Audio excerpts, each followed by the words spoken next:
Good morning for most of you, or good afternoon for the rest of you. Welcome to my talk about GCC. GCC is the new Pincc. Type on the first slide is intended, because for the last couple of months I've seen a lot of CC all over where I looked. This talk today is about GCC internals and what you can do for security when you work on GCC internals, or generally on compiler internals. And yeah, let's start over. Hello, this is me. My name is Marion. I'm a security researcher, and some of you might have heard I changed jobs a year ago, and back then I moved to Portland in Oregon to start work for Intel. And since I started work at Intel, my field of research has moved from, before I started work there, I was a malware reverse engineer, looking mostly into Windows, x86, 64, userland malware. And since I started work at Intel, my interest fields have shifted much, a little above and a little below x86. And for the last 6 months, I have focused on GCC. Before I start to show you more about GCC, though, like a little disclaimer. You might have noticed when you work for a large corporation, the office right next to you is full of very, very angry lawyers. And those lawyers require us to tell you that whatever we say, wherever we go, is not happening in the name of Intel or any of its affiliates. Also, we're not promoting and devaluing any product. All right, that was it, though. So, if at any point in your life you develop interest for compilers and you start to look into how modern day compilers work and what you can do with them, then you'll figure out you'll spend a lot of time looking at Hello World. This talk today I wanted to start with a little demo that shows what you can do with a compiler just only by looking at Hello World. So let's see whether this switch, yes. Oh wow, the switch to the VM worked. I'm very happy. Okay, so the first thing I wanted to show you today was literally Hello World. So when I take the microphone with me, oops, there we go. Okay, so we're now in a folder where there is a hello-world.c file, which clearly does nothing more than printing a hello world. Have a close look at the string that's being printed. Oh, you can't actually see much here. That's very sad. Is there a way to turn off the lights? Can I make it dark? Please don't fall asleep. So if you would be able to read what's on the screen, here is a printf, and that prints a hello world with a \n in the end. So this is literally all this application does. And now if I go ahead and here is another command line that you can read. Here's GCC 7 that compiles the hello world.c to the hello world object that we can afterwards execute. So we compile this. Now we execute the hello world. And to that, printf's hello world. All right. Now, what I actually wanted to show you, I've prepared a little GCC plugin, which, if we look at the next command line that I've prepared here, is again the GCC 7. It compiles the hello world.c to the hello world executable. And the little change that I applied here is that it loads a plugin that says hello.so. So this is a GCC plugin which will plug into the GCC compiler passes, picks a pass where it can modify what the compiler outputs. Keep in mind I did not change the C file that I showed you before. So now I can compile the same C file with the same compiler with that plugin loaded, and then when I execute my hello world, all of a sudden it says Hail Satan. This is one of the funny things they can do when you look into a compiler. The plugin that does this is about 20 to 30 lines of C, and now let's have a look at how the plugin achieves this. All right, so our hello world just went Hail Satan.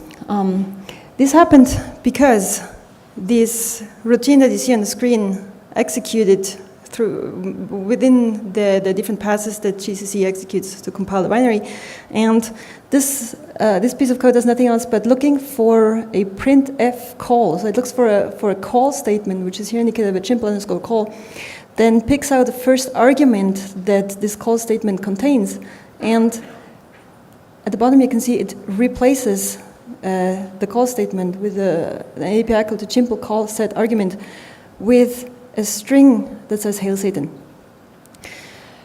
It sounds very simple. In practice, though, this is rather complex to implement. But the bigger part of my headache while I was working on GCC plugins was whenever I went up to people and told them, I work on GCC plugins now, it's super cool, and everyone was like, why? Like this, like, why? Why would you do that? Today in modern world, we have LLVM, we have Clang, we have things that are actually usable. They have nice APIs, they have documentation. Just think about that, they have documentation. And yeah, there's many good reasons why you would work on GCC that I could answer. It's like, most importantly, Linux kernel is mostly compiled in GCC. Then many firmware products, remember I work for Intel, many firmware products are compiled with GCC as well. Many important software products are still compiled with GCC. But they all wouldn't count as much as some months ago my team lead, which you all might know, his name is Rodrigo. He came up to me and asked me, "Do you want something challenging to do? Like I have an interesting problem here." And now I have a bowl of water too. I have an interesting problem here. We need you to write a GCC plugin. Do you want to do this? It's very painful. And I was like, yes, give me this challenge. And I didn't know what I was gonna start out on. I didn't expect that. So. When you start working on GCC internals, consider that there's a long and painful road ahead. And it turns out I like long and painful roads. All right, back to GCC. GCC actually stands for the GNU Compiler Collection. Of course, it has a website, it has documentation. There's a really thick book, about 700 pages, that tells you a lot about the GCC internals, as it's called, that lists all the APIs that you can use when you want to plug into the GCC compiler passes. GCC, like most compilers, I think has a front end, a middle end, and a back end, of course, and it can compile code. This is what all compilers do. This is what most people use them for. What most people don't know, though, is that you can also do lots of other things with the compiler. Like you could, for example, exchange the front end. You could come up with your own proprietary or your own fictional programming language and implement a new front end, and then use the rest of GCC, which, by the way, are about 14 million lines of code. So you could use the rest of those 14 million lines of code to compile your invented programming language to a given architecture. What you could also do is you could exchange the back end of GCC and implement a new CPU architecture. So you could write C code and compile that to your own CPU architecture if you've ever gotten to that position. Again, I work for Intel, so this isn't all that futuristic if you never actually thought about building your own CPU. Anyhow, you can also add optimization passes. The GCC middle end is mostly busy with optimizing code. You might be aware that coders sometimes write very inefficient loops, for example, and compilers don't like that. So they look at those loops and they make them more efficient and more performant, or maybe smaller. Furthermore, you can perform static analysis inside the compiler. You can insert flags, so you can add your own optimization passes that construct the output bytecode in a certain format, which might be easier for your analysis tools to understand, which is very helpful, for example, if you want to search for bugs. You can also look for optimization bugs inside of GCC, and something that caught my interest is that you can also introduce optimization bugs. I'll get back to that later. But yeah, you're very powerful when you work inside of the compiler. And now as we start looking at GCC more closely, I'll have to show you this picture because all the presentations that I saw about GCC started with this picture. It's called the 10,000-foot view onto GCC. And again, remember, GCC has 14 million lines of code, so like a 10,000-foot view onto GCC is very, very vague. But what you can see again on this picture is that there is the front end. The front end that's mostly responsible for parsing code. So if you hand GCC a C file or a Java file, then the front end is responsible for parsing that piece of source code into an abstract syntax tree, which is then translated to generic. Generic is the first intermediate language that's recognized by GCC. From there, from that language, the source, or like the intermediate representation of your source code, is then lowered to a representation called GIMPLE. GIMPLE is GCC specific, and it is, I think, inspired by an intermediate language called Simple that's used by a research compiler. which I don't remember now. Anyhow, so this representation then is used for the many different optimization passes that are architecture independent.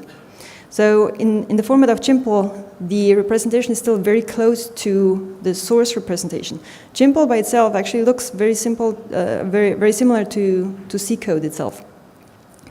So that language is then used for target independent optimizations, and from there, finally, the representation is lowered to RTL. RTL stands for Register Transfer Language. I'll be speaking about all of those intermediate passes in great detail in a minute. RTL is very close already to the CPU bytecode, but RTL by itself in its initial state is still CPU independent. So it's architecture independent, meaning that from the initial state of RTL, we can still lower down to ARM, to x86, or to any given other exotic CPU that might be supported by the compiler. And RTL by itself implements the machine definitions, which help the compiler lower the intermediate representation of RTL down to x86 bytecode, or any given bytecode that we specified. That was GCC in 5 minutes. Now let's look at GCC in 30 minutes. GCC by itself is mainly split up into different compiler passes. This is a bit of an illusion.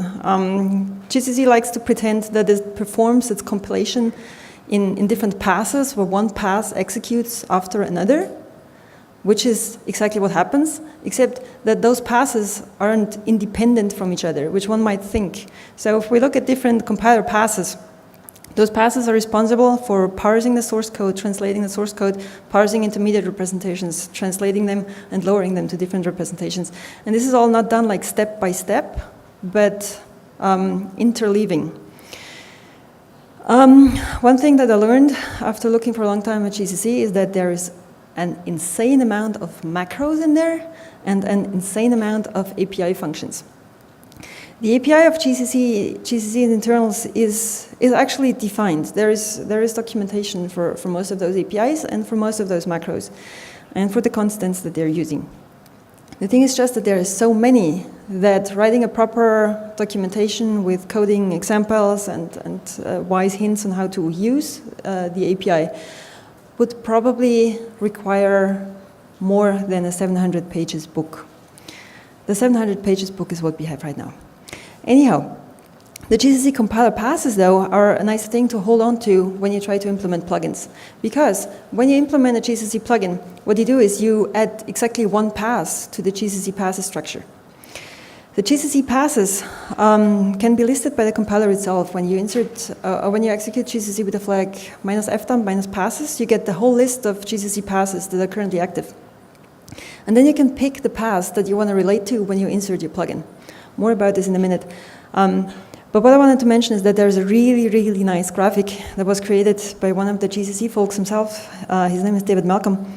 And my screen can't actually fit that graphic because there is about like 200 passes that are listed on the graphic. But if you're interested in which passes GCC executes, and more importantly, which data structures or which languages are available in which specific pass, then this graphic is what you should be looking at.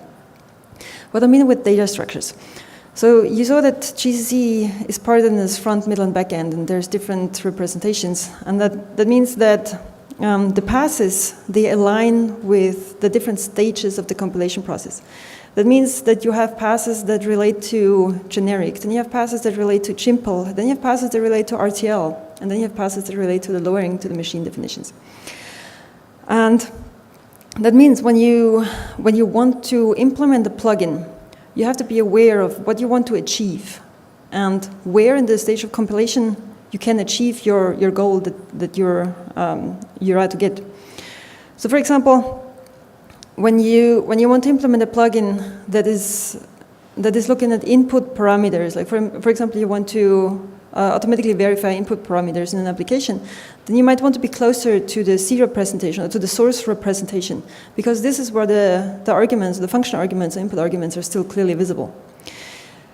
On the other hand, if you want to perform modifications that are closer to the x86 layer or to the assembly code layer, then you're better off plugging into a later pass in the compilation stage, where you end up modifying the RTL representation or play with the machine definitions. This much about the passes. Another important thing to note, just so everyone's aware of that, GCC stands for the GNU Compiler Collection. I mentioned it already, but working in GCC also found out what that means. GCC actually isn't one executable that performs the whole compilation by itself, but GCC is really a collection of the CC1 or the CC1 Plus or the JC1 or the F951 or whichever front end you're using for compiling the source file that you're handing the compiler. So GCC by itself can pick the appropriate compiler to perform compilation of the source. And I might want to note that this CC1 stage, or like the first compiler stage, is what I'll be talking about today mostly. What comes afterwards is the GNU assembler and the linker. That's also called collect2 or LD. AS is what consumes the assembly text files that the compiler produces and lowers them to the actual bytecode representation. This was a bit of a surprise to me as well. When you look at what the first stage of the compiler, like the CC1 in the case of a C file, produces, you'll actually be surprised it produces ST text files. Those ST text files are the assembly representation that GCC generates from the source file. And from those text files, AS generates the bytecode. If you've ever looked at GCC, the -S option instructs GCC to not start the assembly stage. So with the -S option, GCC stops after the first executable, after the first compiler, so that you can inspect the assembly representation that the compiler produced. Anyhow, that just as a hint by itself. Another thing that is important to note before we talk about more internals, there's debug output. There's documentation too. Documentation is awesome, but documentation is 700 pages. The debug output by itself is super confusing. It's a lot. Like if you run all the debug output options, you end up with I think 40 to 50 log files-ish. And those aren't always easy to read. But if you know exactly which path you want to look at, or if you know which representation you want to study, then it is mostly easier to look at the log output than at the documentation. At least that's what it was for me, in order to learn how a specific representation looks like and what you have to learn in order to be able to modify it. And what's more, if you're implementing plugins, with the -f dump option, you can dump specifically that one path that you're implementing in your plugin, so that you can look what exactly is GCC doing when you're executing your plugin and how to fix that. That's very important for debugging. Okay, but why do I keep talking about this GCC plugins?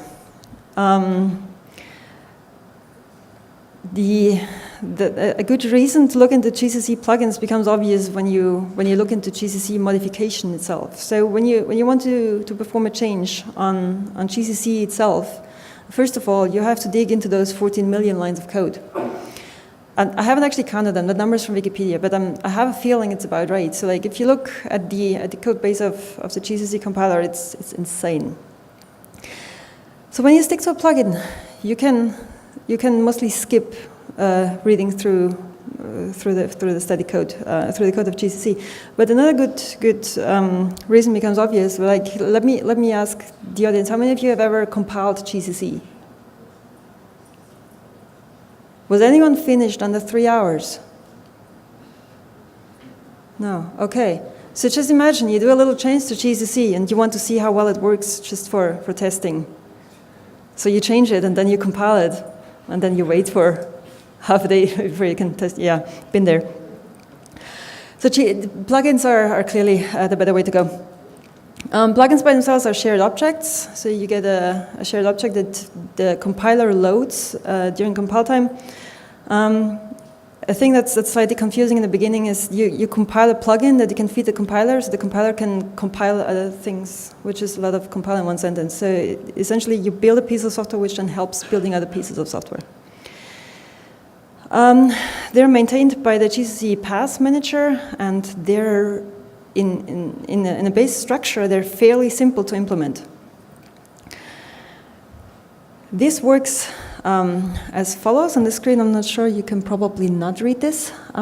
In the beginning, we see a struct that has to be defined to tell GCC which type of plugin we want to implement. The plugin types, to me, the definition was a bit confusing as well, because GCC says they have GIMPLE plugins, they provide APIs for RTL plugins, for simple IPA, and for IPA plugins. Whereas simple IPA plugins and IPA plugins from a hackerish perspective are almost the same thing. I'll be talking about that later as well. And then there's another thing that you can do with IPA plugins, which is called IPA LTO plugins, which would be plugins run at link time. If you remember those 4 stages of compilation that I showed you before, like the compiler, the assembler, and the linker happens after compilation. So first you compile the code, then you get an object file, then the linker picks up the object files, and as soon as the linker executes, GCC can load another plugin to work on those object files that are already compiled, which is a bit tricky. So anyhow, I would count like 4.5 types of plugins that we can implement for GCC. This is what we have to tell GCC in the structure that's start up here. Another important thing that we have to tell the plugin is to check whether it's running in the right compiler version. An important thing about plugins is that they will only run with exactly, or like in combination with exactly that compiler that they were compiled with. You cannot run a plugin that they compiled with GCC 6 within a GCC 8 instance, for example. Another thing that's important, we have to specify the path that we want to attach to. So you can either plug in before a given pass or after a given pass, and you have to tell the plugin which pass you want to relate to. What's important there to know is that each pass that GCC executes changes the state of the binary you're compiling. So the whole transition from source code to bytecode, each pass changes the state of that representation. And some of the items that you want to modify, or some of the items that you want to learn about the binary during compilation, might not be available in each given pass. So you have to figure out which pass provides the data structures that you want to use in your plugin. So for example, it's not possible to allocate virtual registers in RTL if register assignment has already taken place. There's one particular pass that performs the translation from virtual registers to hard registers on a given CPU, and after that happened, you cannot allocate virtual registers anymore. I had to learn that too because I tried and of course I failed. Be aware when you try to modify GCC, there's going to be a lot of failing and a lot of learning. It's awesome. And finally, the last point down here says we need a callback. The callback that's specified by the plugin is what defines the actual action that the plugin performs during the compilation stages. All right, and before I go into the dirty details, there's been quite some research that's been done on plugins before, quite some of it also on security topics. I might have wanted to note at the beginning of this talk that right now at Intel, I'm tasked with working on looking into compiler mitigations. So most of my research has been performed on implementing mitigations into the GCC compiler to prototype and test how well they perform. And of course, since I work for Intel, I cannot actually talk about what I really work on. Hence, this talk is mostly motivated by offensive interests. I'll show you later. Anyhow, there's been really interesting research on how to perform the state of security through compiler plugins and compiler internals. If you want to implement them yourself, the best reference that I could find so far was a set of plugins published by a researcher named Emizi Refi. Emizi Refi is, in my opinion, an outstanding software developer that also understands GCC plugins, which is rare. And the plugins are very nicely documented and show a lot of interesting example code. Someone else who published about security research through plugins was a guy named Matt Davis, who published interesting research on how to obfuscate binaries and how to implement stack canaries in different ways. Then more research has been published by the PAX team, and some of it has actually been presented here at H2HC in Brazil. And also there's an interesting research project called KGuard that is one of the few plugins that I could find that's implemented for RTL. It plugs into an RTL path. And then there's a couple of interesting example plugins by a guy named Roger, who I never actually met in person. Anyway, all right, that was the research. Now let's look closer at the beautiful internals of GCC. I'll get back to my new favorite graphic that shows GCC at a 10,000-foot view, and I can say that the first intermediate representation that you can get in touch with inside of GCC is called generic. If you remember the plugin types, the first type that a plugin can have is GIMPLE, which would be the next intermediate representation. If you look here, that's the next box. But GIMPLE and generic are actually closely related. Generic is, as the name says, a generic representation of input code. That means that any piece of source code that you feed GCC ends up in generic. Generic by itself, I'll show you, it's beautiful. Generic is actually a tree, but it's not really a tree, it's also a language. The documentation said it was inspired by Lisp. I personally, I think I'm a bit too young to have any knowledge of Lisp. I don't know if anyone in the room has seen Lisp before. Yeah? One person? A couple people? All right, I've never done that. You might be happy looking at generic. I wasn't. Generic, one of the log files that GCC spits out is called TU, which for some reason stands for the generic tree representation. And if you look at that log file, you see this beautiful piece of text, which is actually a couple thousand lines long if you feed it a hello world. That piece that's shown on the screen is the printf hello world, so specifically the piece of the main function that calls the printf hello world. This is the whole block of text. You can see in there, like in pink circles, that's the nodes, which are nodes of a tree. So you can imagine you have a function that's the root, then you have a call to an API function in that function that's another node that's below that root, and that function has arguments that are more nodes underneath that root, and it has a return value, which is another node underneath that root. So the whole source code is parsed into tree representation. What more you can see on the slide is the types of the nodes. So each tree node has a type associated and might or might not have values associated.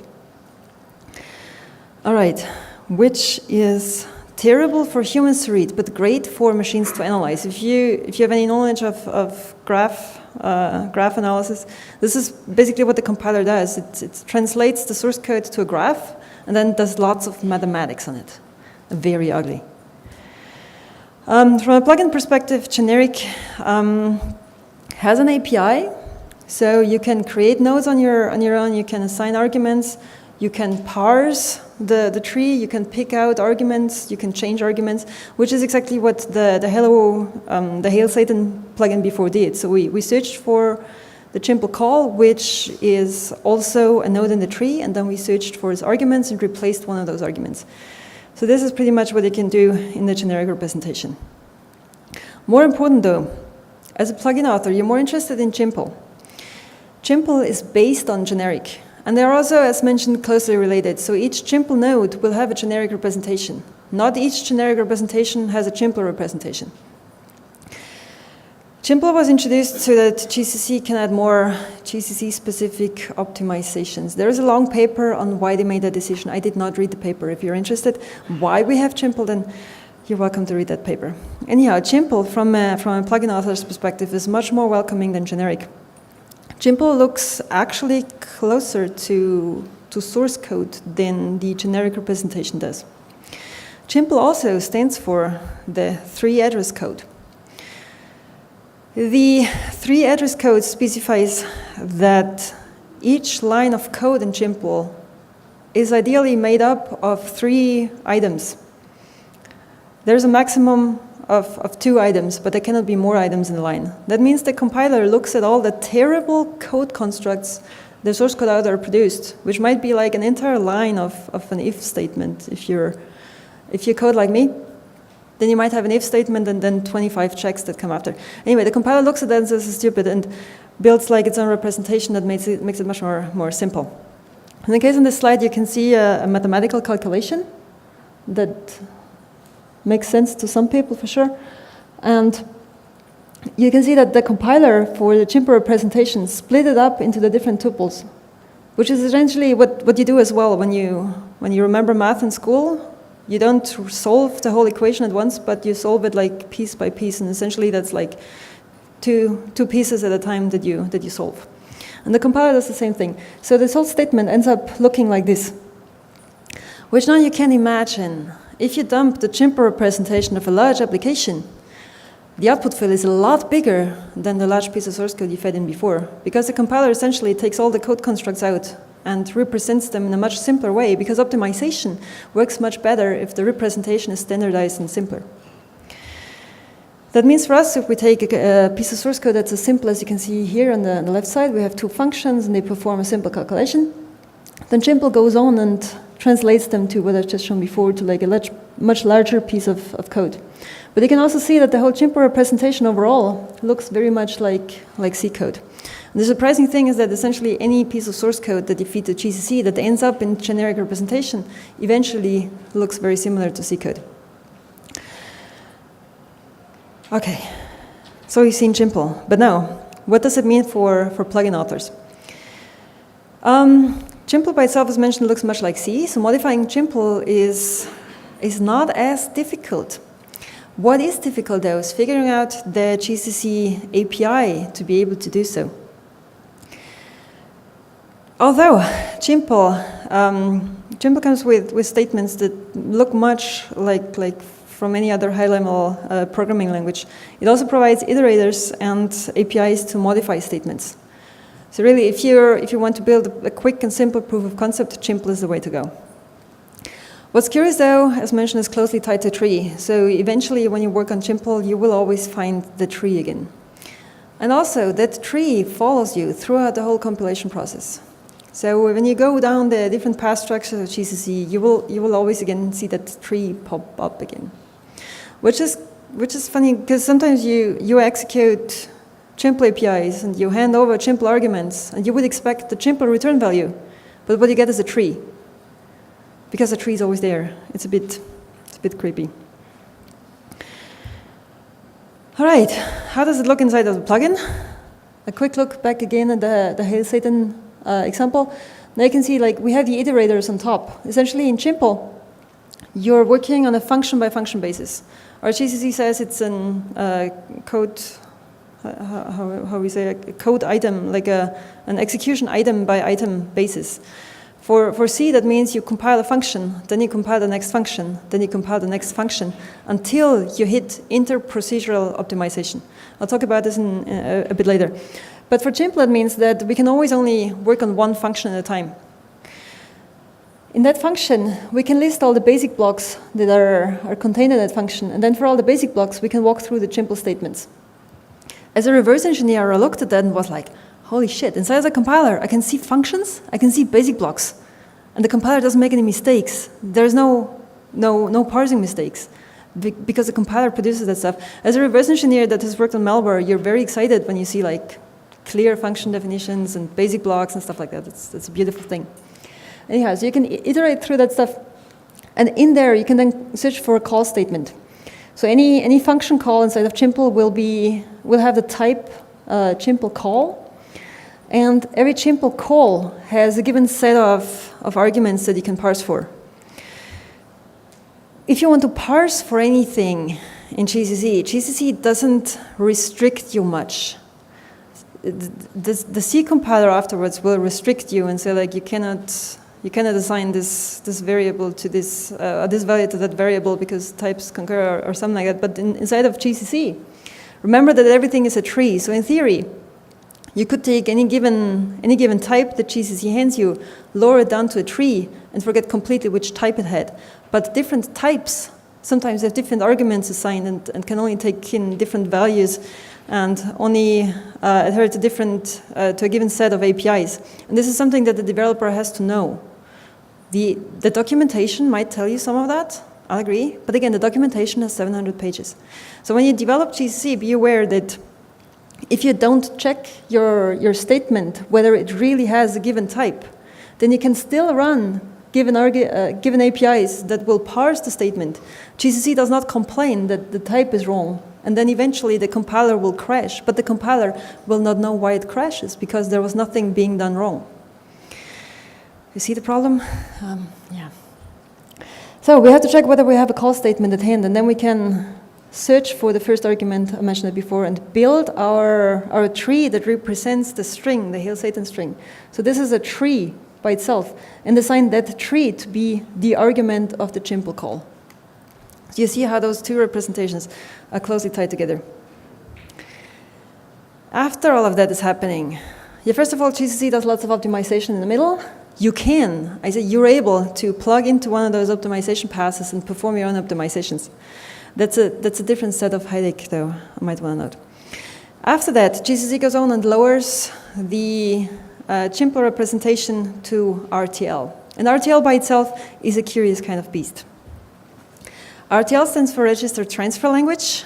Some people might note that some hardware programming language named RTL also exists somewhere out there. That RTL stands for the same thing, but it's essentially not the same kind of language. RTL is specific to GCC, and it essentially implements the machine definition. So after we're done with all the GIMPLE and SSA passes with optimization, the compiler is only interested in translating the code to the final output representation. That isn't entirely true, though. There is still optimization happening in those passes. So the optimization happening during the GIMPLE stages is used for target-independent optimization. During the RTL stages, the optimization that is run there is used for target-dependent optimization, because different CPU architectures might offer different options for optimizing code as it goes. But at this point in time, I want to note that any definite statement that tell you about GCC, take with a grain of salt. Because there's no such thing as totally target-independent or totally target-dependent, since some of the GIMPLE stages already take into account which architecture the code is being compiled to. Because this is something that the compiler knows at all times, right? So they could just propagate that information. And this is exactly what they do. So target-independent optimization is mostly target-independent, and target-dependent optimization is mostly target-dependent. But turns out that the different optimizers in RTL can be reused for other target architectures if those target architectures support the same CPU features. All right, RTL by itself is similar to, no, it's actually not similar. It's an abstract way of describing assembly language or assembly bytecode. With an abstract way, I mean that the RTL statements look like they want to produce x86 or like a given bytecode in the end, but they do not actually adhere to the same rules. RTL by itself is an abstract algebraic language which supports an infinite number of registers and consumes an infinite amount of memory because it doesn't consider any hardware limitations. During the lowering passes of GCC, the hardware limitations are taken into account. And if you remember before, I told you that there's a pass that assigns hard registers. So initially, RTL has a set of virtual registers mixed with hard registers that any CPU architecture that GCC supports also supports. But during the register assignment pass, those virtual registers are translated to hard registers. And afterwards, if we compile for x86, we will see the typical, the stack pointer and the base pointer and RAX and RBX and the typical registers that x86 supports. And there's a funny episode at some point. I was sitting in the lab and I was wondering, like, how can I tell GCC to use a register that will not be used for any other thing that the compiler wants to do with it later on? And the colleague came up to me and like, look at the ABI. And I was like, oh, processor ABI? And another one said, yeah, this is what you look at. Like, why are you even asking? And I was like, okay, I'll look at the ABI. And I looked for the ABI, and guess where I found it? Inside of the compiler. I was really upset. So like, essentially, GCC doesn't just listen to the ABI, but GCC implements the processor ABI. So the machine definitions represent exactly what the processor can do, and the whole process of parsing RTL to a given bytecode output is all oriented by the ABI. So the compiler knows what the output architecture expects. That is a lot of GCC code. Like this is about 600 lines of code only for, not for x86, but for one given architecture. I think I looked at MIPS or something. It's like 600,000 lines of code just for putting a given RTL representation into a given bytecode representation. Anyway, so yeah, that's essentially what RTL does. And I'm finished with that slide. Beautiful. RTL by itself, as mentioned, looks nothing like bytecode or opcode. RTL by itself is a description language to perform abstract descriptions of processor bytecode. In that sense, if you look at this slide, you see two different RTL statements. In RTL, the statements are called INSNs, whoever came up with that name. So we look at two INSNs now. One general INSN that performs a set statement and a specific INSN that performs a call statement. If you would translate that to x86 assembly, you would see that the hello world argument is assigned to RDI, and then the function call to printf is performed. If you look at how function calls in Linux are done, the first argument to a given function call is handed over through the RDI register. In this case, you can see there is the set statement right here in the third line that sets the RDI register, here shortened with DI, because at this point in the compilation process where I took the log file, we already know the registers we want to work with, but we don't yet know which bitness we're looking at. So from this stage, we could still compile for 32-bit or for 64-bit, which is why the registers are shortened here. Then you see that the RDI register is loaded with a symbol reference, which goes to .lc0, which is somewhere in our data section at this address that it will have in the future, which we could now guess that holds the hello world string. Something that's occasionally annoying about RTL is that it doesn't know anymore which pieces of data the application consumes. So when we enter the RTL stage, the constant of hello world has already moved to the data section of the output file, which means that we don't actually have access anymore to that hello world string. We just see the symbol reference that references an offset in the data section of the compiled binary. That is annoying if you want to come up with a proof of concept that replaces hello world with Hail Satan. There is no more hello world when you look at the RTL representation, which is the reason why I wrote the GIMPLE plugin. Anyhow, so here we see that RDI is loaded with the hello world string, or like with the offset to the hello world string. And down here we see a call INSN, which again starts with a set, which is curious. Set in this case sets the return value of the function that is going to be called. So with this first statement, we say that REX is going to hold the return value of this function. That means for the compiler that REX should not be, like if REX is being used before this instruction is executed, that it cannot be trusted after this instruction is executed. This has nothing to do with what the function tries to do. The function will need to place its return value into REX. This is defined by the calling convention that was used for implementing that function. For the compiler, that just means that this register will be clobbered. That means that, again, if it's used before that instruction, it cannot be used again after that instruction, because it is dirty. Then you see the call statement, which calls puts. If you've looked at Linux binaries, they translate every printf to the library-specific function. In our case, that's a put string. And there we see that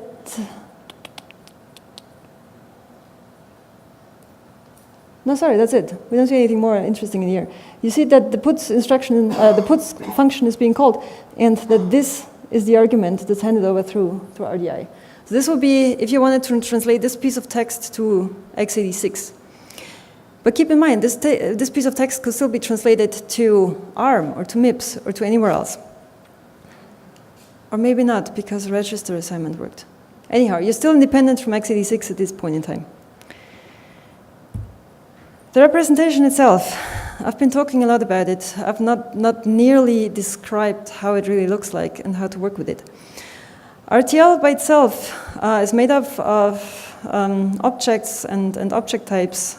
The instance that we've been talking about are mostly RTL expressions, which means if you want to set the register with a certain value, that's considered an RTL expression. You tell the compiler, you teach the compiler RTL expressions, and the compiler produces instance statements.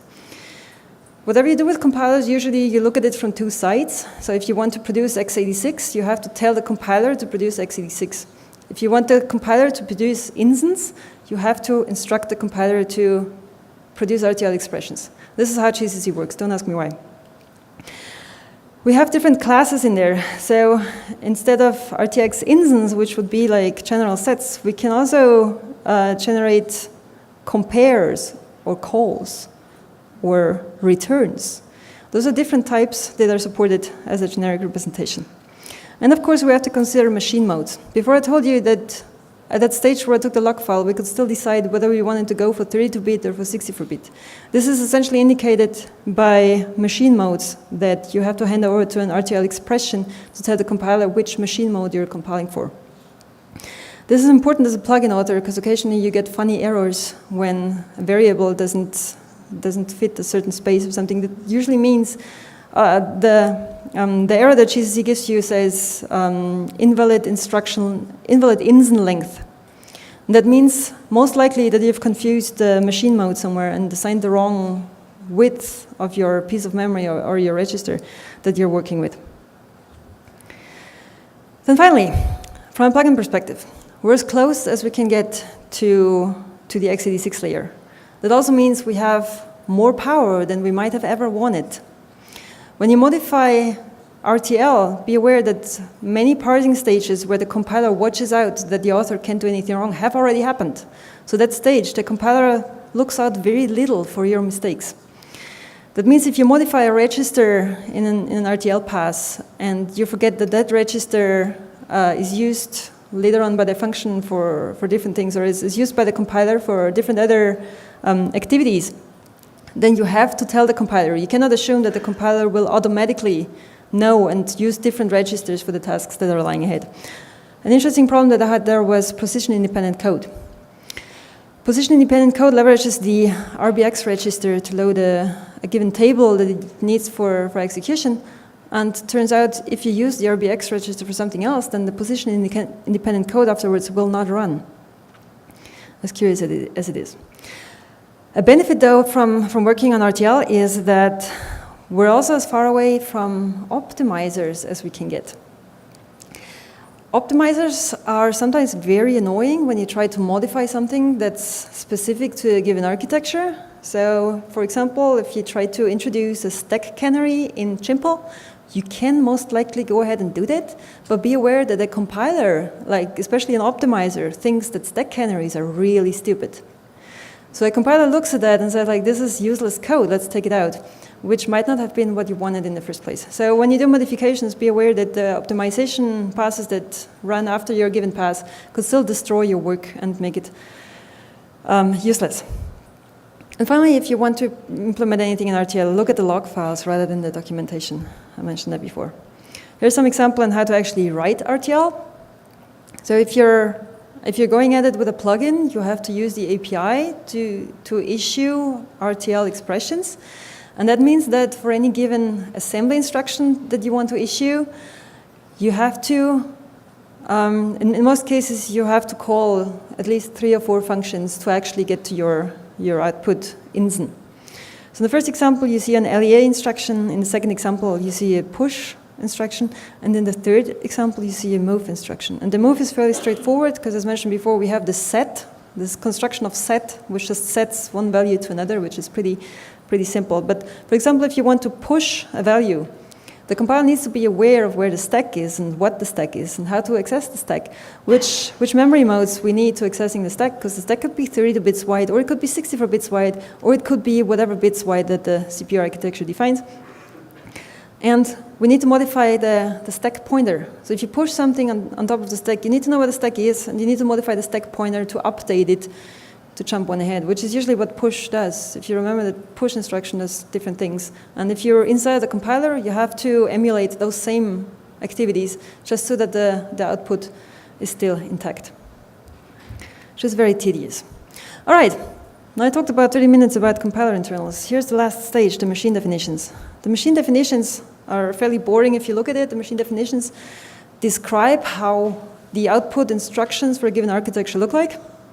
And they're made up of different files, where the most important one is the architecture.md file.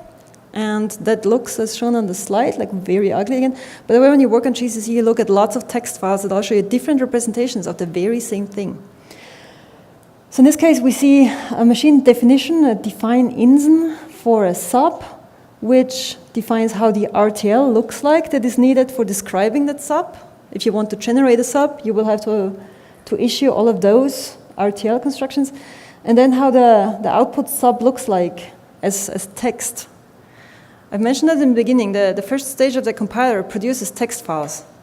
I was stunned when I saw that first. In theory, you can issue, you don't want to do this is bad practice, but in theory, you can issue a printf inside of a print file inside of a GCC plugin and print directly to the assembly output file.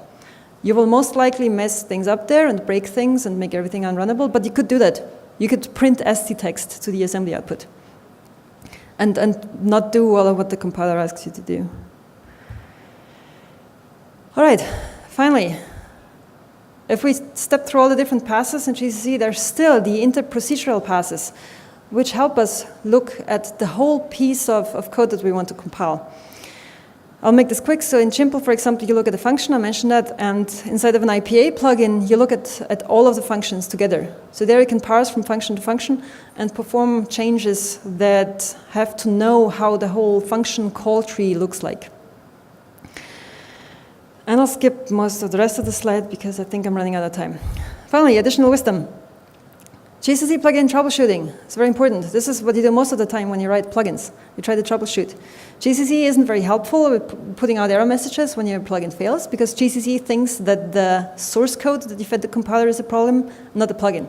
GCC is aware that there's plugins running. It will tell you when you execute a plugin that it is running a plugin, that you should check the plugin, but it does not tell you where in the plugin the compilation is failing.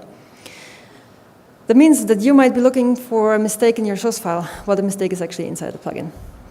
Very helpful there is to verify the stage that you're plugging into, like know what the passes before and after you are doing, before you do your own modifications, so you know which data structures are available and which might not. And, of course, look a lot at GCC source code. The first most helpful thing I found was the log files. The second most helpful thing I found was wobok.com, which lists a very nice static analysis of the whole GCC source base with cross-references and inline documentation, everything that Linux users don't usually have. I'll admit I spend most of my development time on Visual Studio, where static online code analysis isn't really a thing because Visual Studio does all that. And on Linux, you're a bit lost on that. If anyone has a better idea, I'm open for suggestions, but I'm still a very big favor of Visual Studio in that case. Anyhow, yeah, the debug logs, and of course you can also go debugging GCC. If you go debugging GCC, be aware you have to compile a debug build of GCC, and you want to debug the first stage of the compiler. This is where I found out there's different stages of the compiler that they can debug, because if you try to figure out why your plugin is not working while you're debugging the assembler, you're wrong. You have to debug the other binary, just as I've mentioned. And also finally, you can write RTL in a simple C file. So there is an option in GCC that you can define inline RTL, which is somewhat ugly, but you can do that. And you can write RTL in a simple C file and test your code before you shoot sharp with plugins. All right, that was all the theory. Finally, let's have some fun. As mentioned, at Intel I mainly work on mitigations, where I cannot actually tell you what I'm doing there. So for this talk, I worked on the opposite. I tried to unpatch code instead of fixing it. So finally, for the demo, I looked at the bug. I don't know if she's in here right now. So 2 months ago, I attended a code security workshop by Natalie Silvanovic, who gave a talk yesterday on exactly that, on code security. And she showed us a very simple bug in SQLite that looked funny when you when you look at the source, there's exactly one check missing that checks whether a given size argument that's being decreased in a loop eventually hits 0. So that check isn't there. So when certain conditions are true, that size argument will go into the negatives. The size argument is afterwards used for a memcopy call. So the memcopy will eventually copy stuff God knows where. All right, and this happens when you feed the SQLite library a journal file that is usually generated by SQLite itself, but you can trick SQLite into loading a custom journal file, and if you take out the dash, the size variable will decrease until unknown. All right, so what did I do? I looked at this bug and I said, like, this is interesting. So SQLite actually patched it. There's now a check in the loop. If you download the latest version of SQLite, this cannot happen anymore. So I downloaded the latest version of SQLite and saw whether I could actually remove that check. For doing so, let's have a quick look at the source. So this is the problematic piece of code where you can see now there's like an if statement and that says if ndb equals 0 or other condition, return. This wasn't there before. Thankfully, they noted that in the command, and it turns out that many open source projects actually leave those comments, like they put in a patch and they comment why they patched, which is when you go and want to remove patches, this is awesome. There's like flags in the code that tell you where. Anyhow, so if this check wouldn't be there, then the loop would be searching for like a dot or a dash. And if it wouldn't be able to find those, it would decrease ndb until unknown, until eventually somewhere in memory it would hit a dash. This is then the value that is handed over to memcopy, which at that point in time might have any value, any unknown value. Memcopy would then try to memcopy something somewhere. This is the folder that I'm working in. There's a couple of files in there, and in the end you see a test db and a test db journal db. I might want to admit for triggering the bug, I built myself, I cheated. I built myself an easier path to get to the actual bug. But what I'm triggering right now is still the same bug. It just makes the proof of concept a little easier. Anyhow, let's look at the whole thing with the patch. So if I go ahead, I have a makefile here for SQLite. If I go ahead and compile SQLite with this command line that you can see there, that says nothing but minus LDL, minus LP thread for loading libraries, minus shared, minus pick for being a shared library, minus O0 because I don't like optimization, etc., and spits out libsqlite3.so. Now I have my DB test application, which goes ahead and loads the database file without a dash and without a dot, loads this, and with the patch, SQLite says that it could open the database successfully. So we're happy. Everything's secure. But now, when we go on and execute the same thing, now with the -f plugin equals to GIMPLE@tecker.so. That's my very creative name for my plugin. We will see that this patch isn't there anymore. My plugin does a little bit of output, where you can see I looked for that specific vulnerable function. Then I looked for the memcopy call in that function. Then I looked for what the argument for the size was like. In this case, this is _8.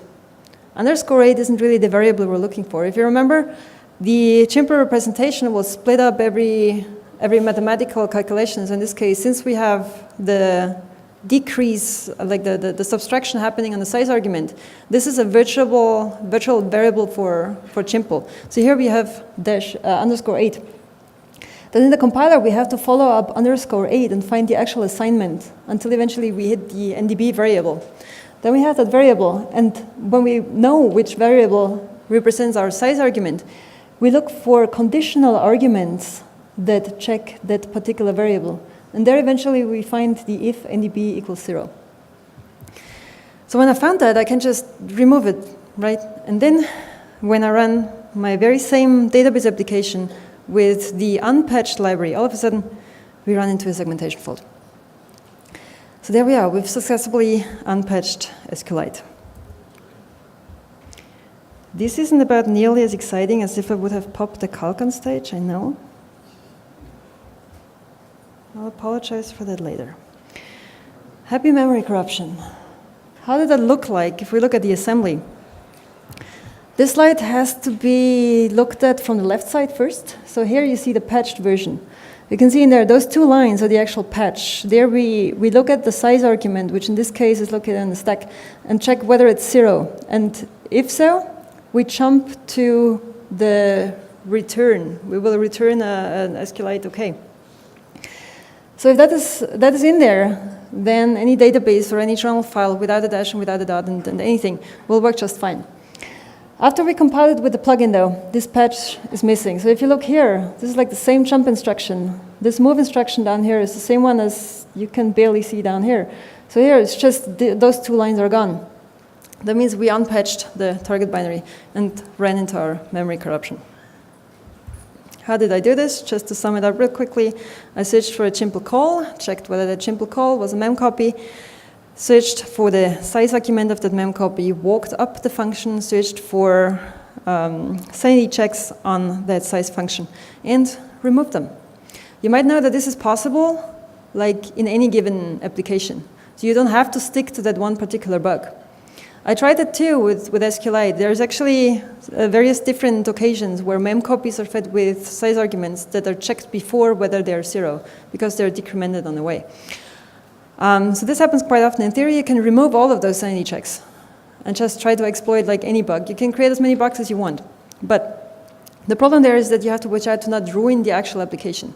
So like if anything that you're removing is used by the application flow and is actually required to be able to execute properly in a normal setup, then you might be screwed if your victim tries to load the database file and it just doesn't load. Like you can't exploit something that's not running, right? So you might want to make sure that your plugin doesn't remove healthy things. All right. Finally, who would do such things?